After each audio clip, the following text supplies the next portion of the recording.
back with another episode of the Branders Magazine, Talking with Branders podcast. I am your host, Stephen Pecans, and today in the studio, we are joined by the one and only Rob Meyerson. He is a naming expert, the founder at Heirloom Agency, the creator of the How Brands Are Built blog, and the co-author of Designing Brand Identities with the late Alina Wheeler. Rob, good to see you. Thanks for joining us. How are you today, my friend? I'm great, thanks. Thanks for having me. It's good to be back. For those, again, who live under a rock and have no idea who you are, give everyone the 45-second spiel. Sure. Well, you just listed off a lot of it. But by way of background, I've been a brand consultant for about 20 years now, which makes me sound, I guess, as old as I am. I've worked in a lot of the big agencies, started out at Interbrand, worked at Siegel and Gale. I lived overseas for a while doing brand consulting. Then I went to HP. At HP, I was their head of naming and brand architecture. And then when I left HP, that's when I started Heirloom, which is the agency I run now. And in addition to working with clients on everything from brand strategy to brand identity and naming, I have written a couple of books that you mentioned and started the blog and podcast, How Brands Are Built. Yeah. And I have a couple of those books right behind me, like Yes, there, thank you. Right there. I got to send you Paris and Marcus. Yes, I got to send you the 6th edition of Designing Brand Identity. I should say, that's the one I co-authored with Alina. Alina created this book 20 years ago, did it, I don't want to say by herself, but she was the only author for the first 5 editions. So huge, just a titanic amount of work that she's put into building the brand, so to speak, of Designing Brand Identity. And then she invited me to be her co-author on this most recent edition. Well, and congrats, by the way, on the launch of the 6th edition. And we're all heartbroken over the loss of Alina. But how did you first get in touch with her? Like, how did that happen? Yeah, so I had her on my podcast. I was looking for, branding experts that I could talk to, and of course, knew of Alina. I knew of her book since the beginning of my career, which actually came out around the beginning of my career. Yeah. And reached out to her. And you've been doing a podcast for a while. Sometimes you reach out to people, you don't hear back. I think generally people are pretty good, but Alina was amazing and just so she immediately said yes, she'd come on the podcast. And then the conversation was just very kind of casual and felt like we could speak on, in a very natural way. There was no kind of power dynamic of her being this sort of incredible figure that she is in the branding community. It didn't feel that way. And so we kind of hit it off and kept in touch. And she reached out a number of times, just kind of asking about my career and what I was trying to do with it, and sometimes offering me opportunities to speak at events and things like that. And I really, that's the kind of person she was. She was very generous. She was very interested in other people's lives and careers and making sure that they were successful. And that's what she did. And so she stayed in touch. And I think because of that, when I wrote my first book, Brand Naming, I asked her if she would write the foreword. And she did, which was also huge to have her name on the cover of my book.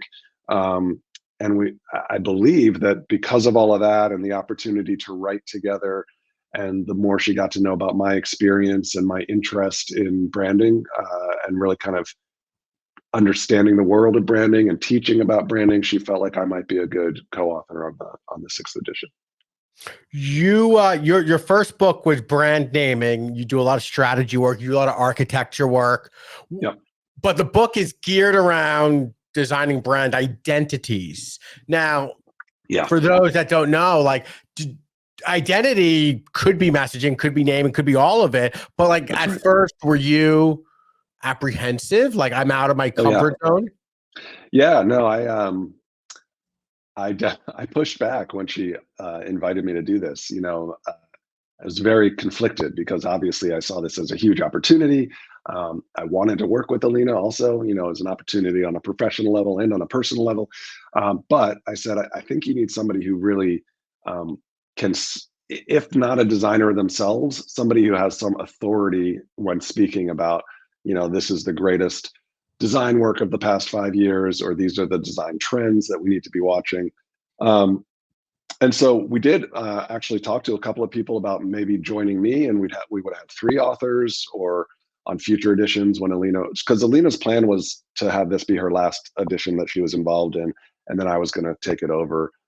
So we talked about, well, maybe there'd be another, a co-author who'd be more the design side, and I'd be the more strategy side. But the more we talked about it, the more we felt like, Alina considered herself a brand consultant first, more than a designer, and she felt like if she could do it, then I could do it.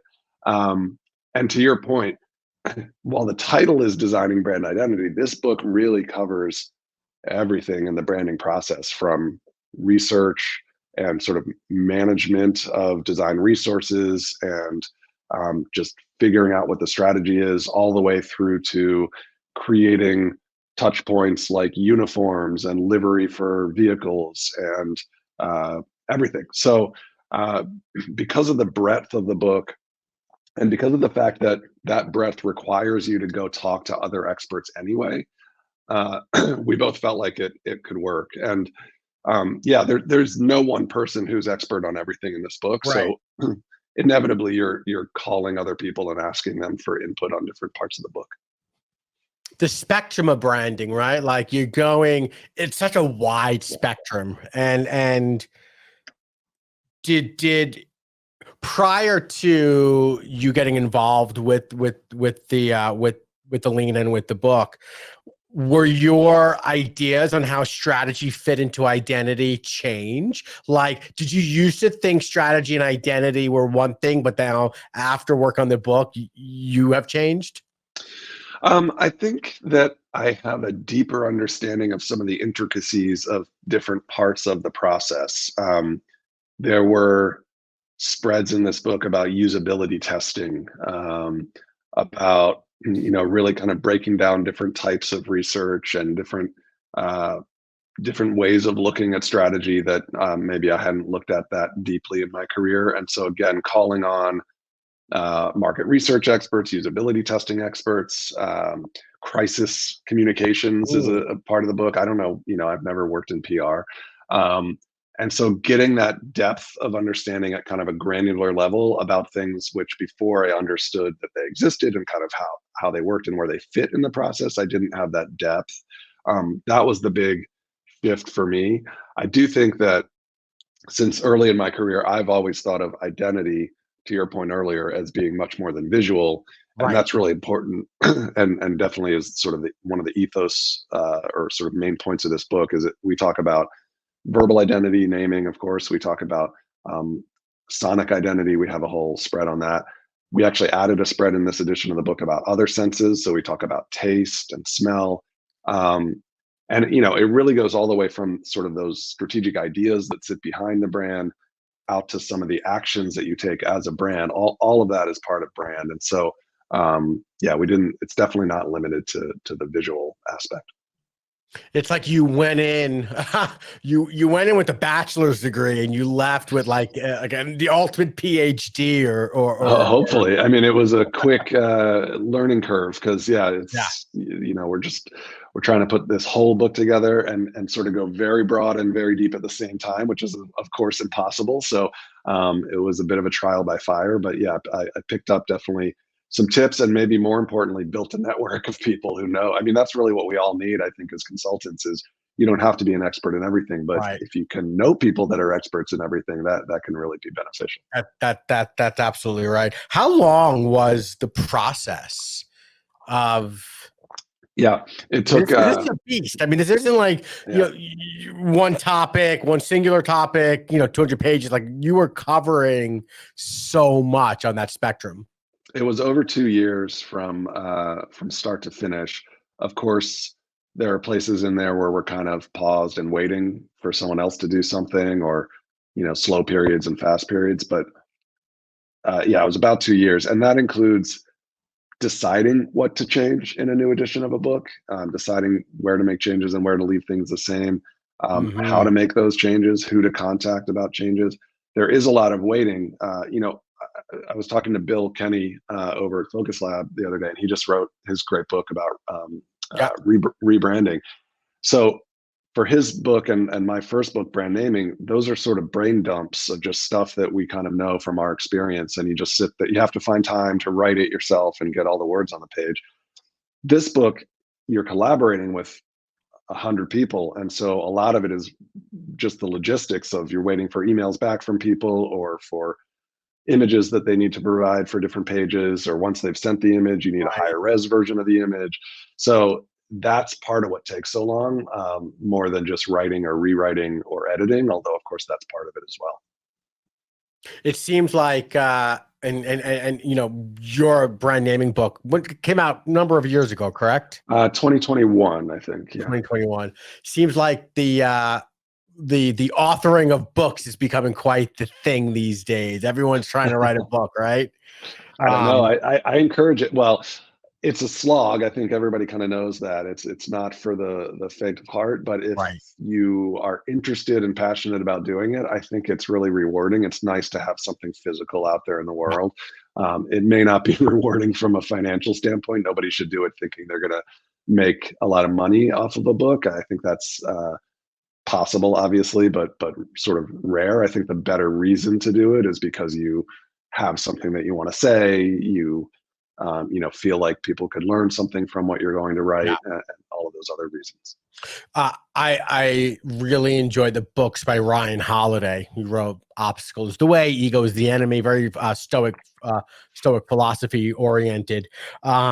He put out a post on write the book that people need to read, not the book that you think you need to write, or something along those lines, which got me thinking for a while, Rob. I was like, I want to write a book about branding. And now I'm like, no, there are so many great books about branding. I can't even begin to write that book.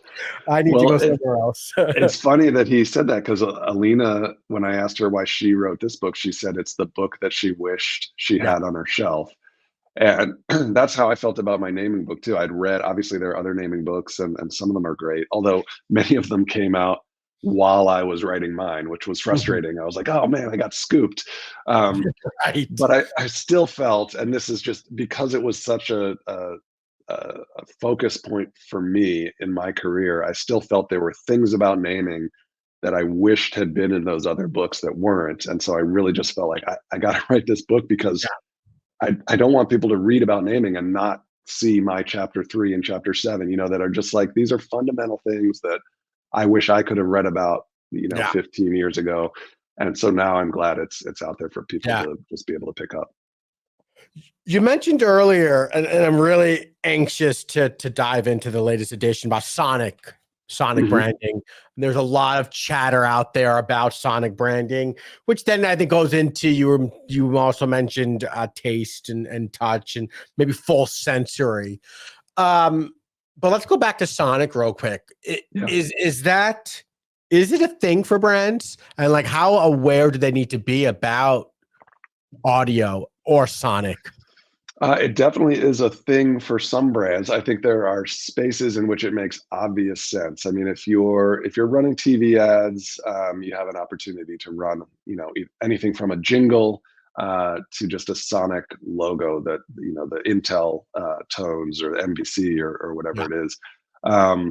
So there are industries where it makes maybe more sense than others, but I think it is an opportunity for just about any brand in any space to. If you have a visual logo, you could have a Sonic logo too. That could show up on the phone when people call. It could show up in YouTube videos that you post. And we've heard sort of varying studies, I think, on how memorable sound is versus visual. So I don't necessarily want to get into the science behind it, but it's another opportunity to create a distinctive asset or something that is memorable. And when you see the success of some of the brands that have done that with jingles, with Sonic logos, I think it's something that every brand should be thinking about. I don't know that it's a must-have in some industries, but it's an opportunity. It's real interesting. So those with memory issues, Alzheimer's, dementia, and I know this firsthand from some family members. They may not be able to remember yesterday. They may not be able to remember 3 years ago, 10 years ago, have no idea who you are. But if you sing a song from their childhood, they Sure. absolutely remember everything about it. Yes, and so I said I wasn't going to talk about the science, but some of those studies show that jingles are one of the more memorable. The jingles, and another one that's sort of considered old school is characters, right? Having like the Our Keebler Elf. mascot. Mhm. Yeah, yeah, and I think both of those have been looked at in recent decades as something of the past. We remember all the great jingles and mascots from the 50s and 60s, but I think they're both making a comeback a little bit, partly because of those studies. I mean, I don't know, maybe part of the reason they're so distinctive is because they've fallen out of favor. So maybe maybe the estimation of how important they are will change over time, but right now it seems like they're on the upswing.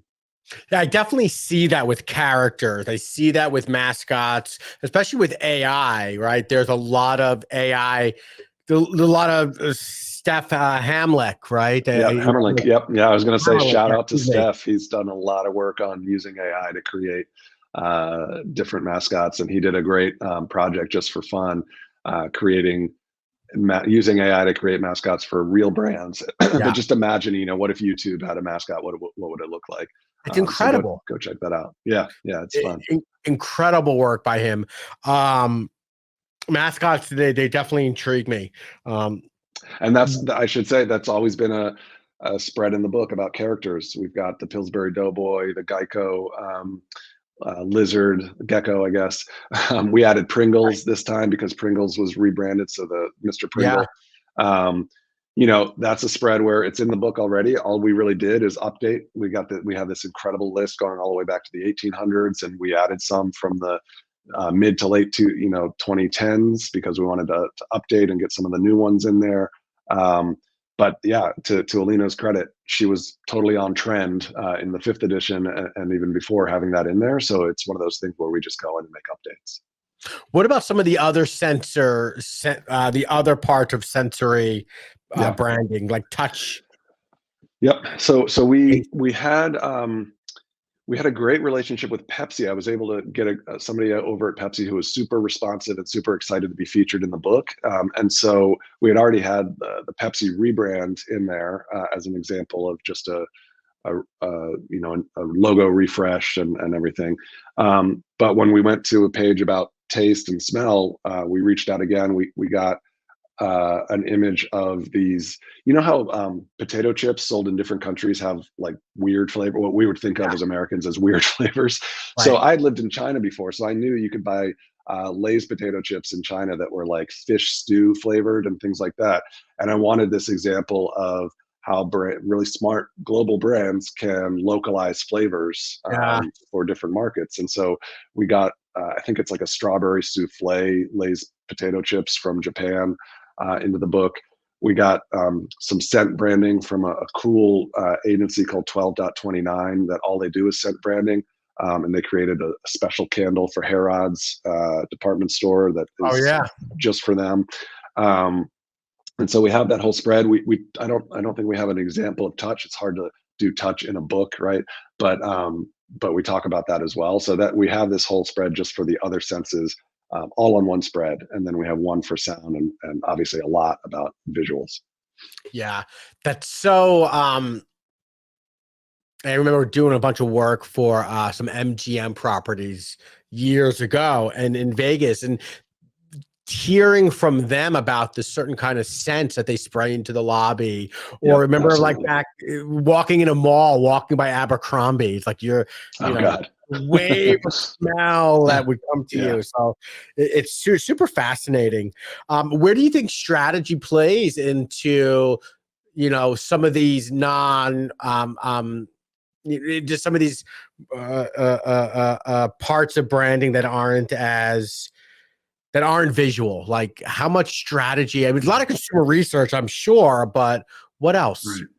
I mean, strategy should drive all of it. I think of strategy. I mean, one way of thinking of it is that it is sort of uh, the bottleneck, for lack of a better word, between research and this type of implementation along identity lines and expression lines.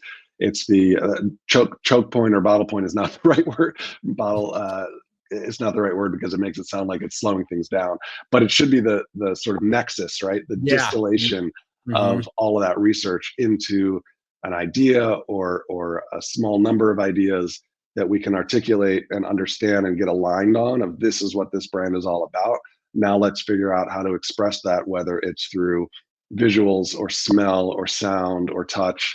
And, you know, there are people whose expertise is expressing different kinds of, maybe not ideas, but personalities or emotions, or even just kind of a vibe through scent. I'm not an expert in that, and I couldn't tell you the difference necessarily between one scent and another. But to your point, when you walk into the lobby of a high end hotel, the scent is going to be different than when you walk into a lower end hotel, and I think that affects our perceptions, whether we're aware of it or not. And some of the most powerful branding out there is stuff that we're barely aware of on a conscious level, but that feeling that we get, to use like Marty Neumeier's language, right? That gut feeling that we get about this felt like a really high end experience. We don't have to know that that's because of the scent they were pumping out in the lobby or the music that they played versus the Yeah. music you'd hear on the elevator at a Motel 6 if they have elevators. Right. But it's just the gestalt. It's all of it coming together and giving us that sense of what we just experienced. And we are aware of that feeling, even if we're not aware of all of the components that created that. Yeah, that's such a great synopsis. One of the things that you're doing coming up, and it's going to date this podcast, but hey, it is what it is. We talk relevancy here on the Talk with Branders podcast. Is you're bringing people together for the book launch at the end of April 25th, I believe, right? Yeah, thanks for mentioning that. So my first book came out 2021, so it was very pandemic-ish, and everything we did was virtual. We're doing lots of virtual stuff for designing brand identity as well, like this podcast, Yeah. That people can download anytime. But we wanted to do something physical this time as well. And so April 25th in the evening in San Francisco, we will be at an agency called Noise 13, who is featured in the book. They have a case study with one of their clients named Adventure. And so we will invite people to Noise 13, have some snacks, have some drinks, have a panel with me, Deva, the founder of Noise 13, and then Robin Goffman, who's the creative director on the book. And we'll talk about the book. We'll talk about Noise 13's work. We'll answer questions. We'll have books to sell and sign.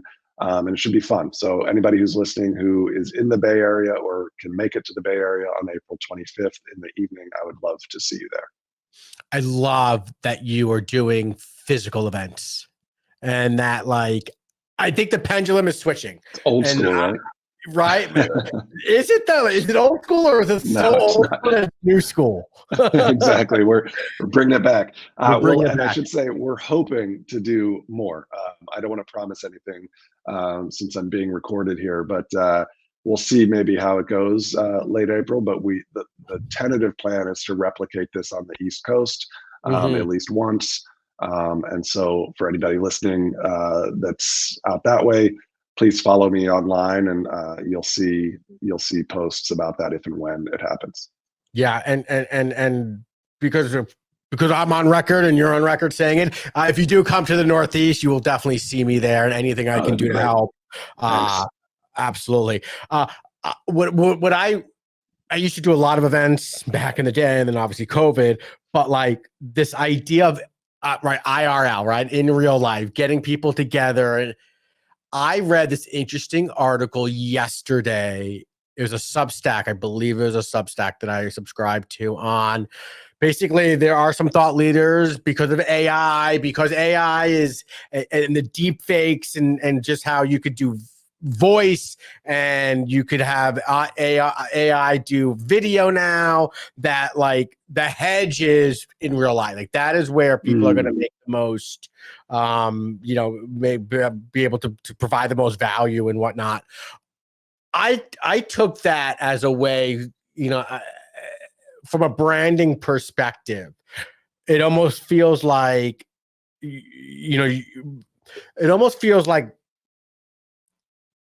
it's leaving a huge opportunity for brands to connect with their consumers, right, in real life. And just a couple of months ago, working with Dude Wipes, we threw an in-person event in Butts County, Georgia, obviously in Butts County, and we were cleaning up Butts County, and we threw this huge ass event, no pun intended, where we gave everyone samples and we documented it, and it was awesome. It got great press, great PR, and I think it just solidify the fact that brands need to be thinking in real life again.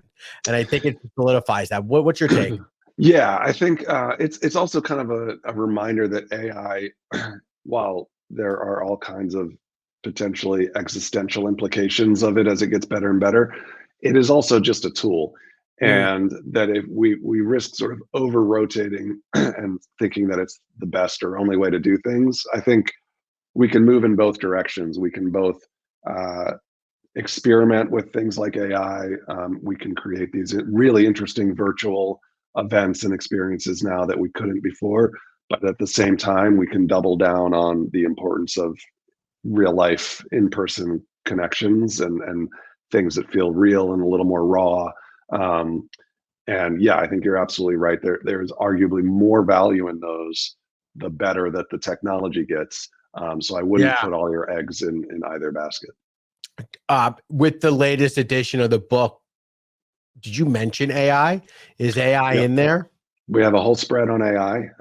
There's a section of the book called Brand Dynamics, which is about trends sort of in branding and some trends that are tangential to branding, but that we feel like, there's an interplay there that we wanted to call out. And so, of course, AI felt like a big enough thing to talk about. It's very hard to talk about in a book because, it's already, by the time the book publishes, it feels like it's already old. So what we did is we just talked about the potential of it. We talked about, we shared a case study of some work from And Walsh that they had created.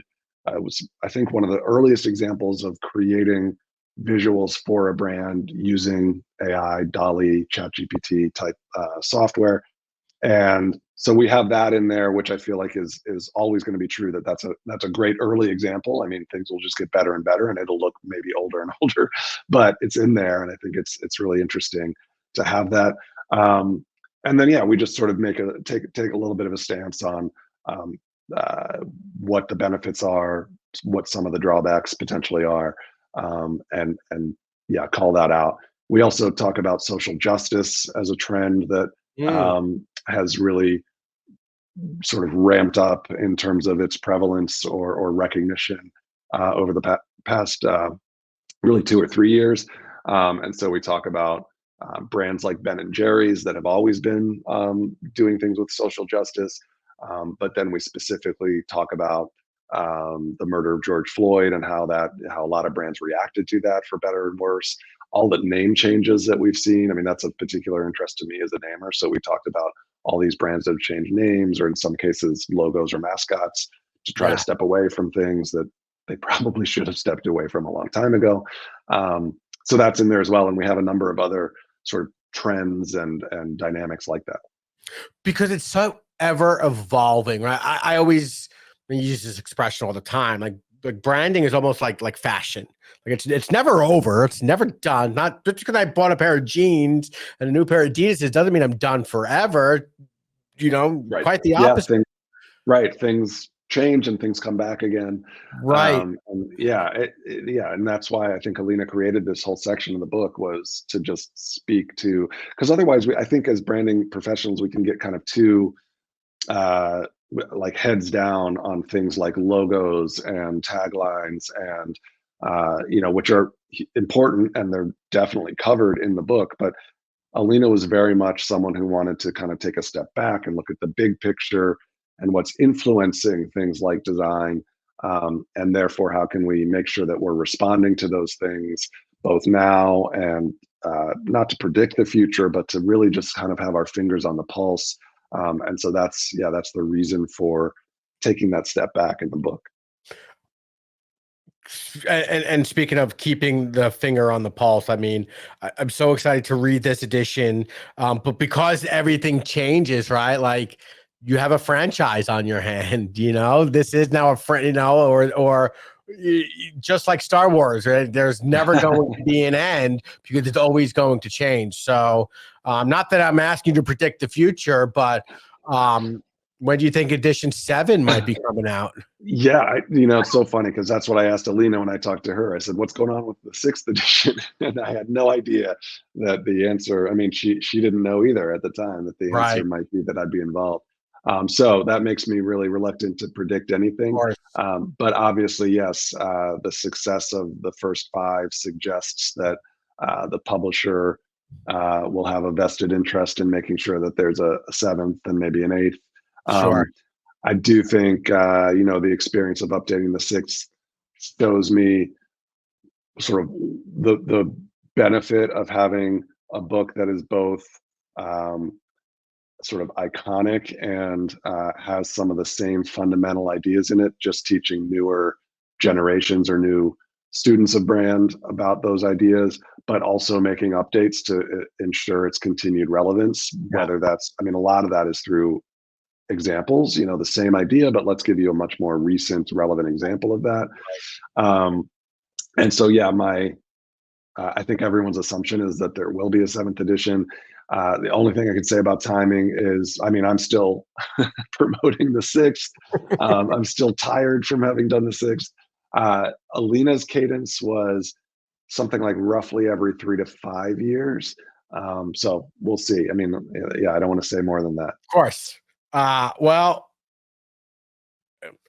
amazing. And again, just a little personal story. And I think I shared this with you, Rob, offline. But prior, when I was doing teaching at Drexel here in Philly, I used Alina's book, the 5th edition, I think, right there. I see it right there. Yeah. I used that one to build up so much of my curriculum on just, because I knew I needed to teach certain concepts and I wanted to teach certain concepts, but this was my true north. This and a lot of Marty's books, but like Marty's book was less of a guide and more, like a whiteboard approach, but profoundly transformed my career. So That's great. So happy to hear that. And I'm sure Alina would have been too. Yeah, absolutely. Well, Rob, I really appreciate you coming on. Congrats again on the success and launch of this book. Tell everyone where they could find it, where they could find you. Just throw out your URLs. So the book is on sale now in North America. You can find it on Amazon or anywhere else that you would buy books. It's coming to Europe and Australia soon, so it's taking a little longer to get to the rest of the world, but hopefully just a few more weeks by the time you're listening to this. So check Amazon.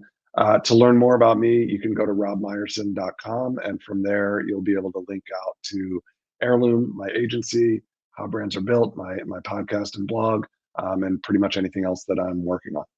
Amazing. Yes, and for more on the Branders Magazine, Talking with Branders podcast, go to brandersmagazine.com. For more on me, I'm at stephenbacanza.com. And until next time, everyone, peace out.